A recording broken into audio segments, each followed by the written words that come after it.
So today, day 4 of our 4 days through Ecclesiastes, and somewhat disappointingly, I actually am not going to comment on chapter 12 of Ecclesiastes, the final chapter, where Solomon wraps up his sermon, and he comes to the conclusion of the matter, which is, of course, what makes sense of all of the arguments and back and forth that we've had throughout the book. But of course, you can read that on your own. Basically tells young people to remember God in their youth, because old age is coming, and that the best you can do in life is to fear God and keep His commandments.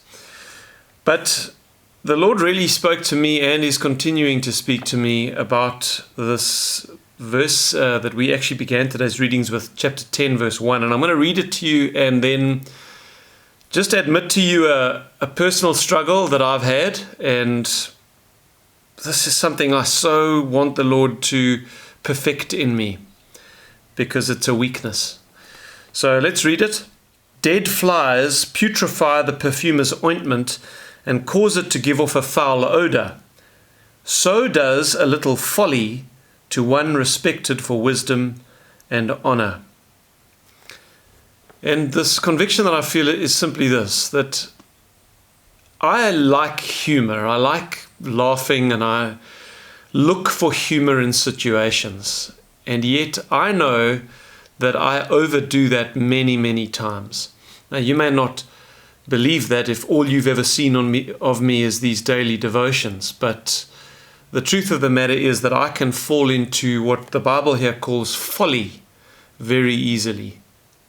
And actually, folly destroys the respect that you have. If you've built up respect for wisdom and honor, if people have seen you in a certain light and then they see a little folly in you. Folly is childish humor, pushing humor too eagerly or too far, not having the ability, as the next verse says, to control your heart, to know when to speak and when. Just hold your tongue. Don't say that. It's just stupid. It's silliness. It's childish.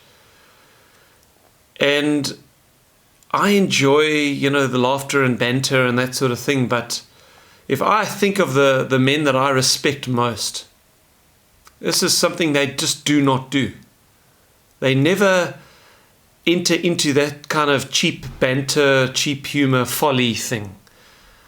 And I really want the Lord to help me to control my heart, to control my mouth with that thing. So, Lord, be gracious and help me to be more mature. And maybe that's something that you also resonate with. But there it is. And even if that's not something that you feel like is a weakness for you, at least take this. God can speak to you from the most unexpected portions of Scripture, and He can put His finger on something in your life and saying, this thing here is holding you back. And then we can pray that the Lord will help us overcome that thing. So God bless you, and I'll see you tomorrow as we pick up with the Song of Solomon. See you then.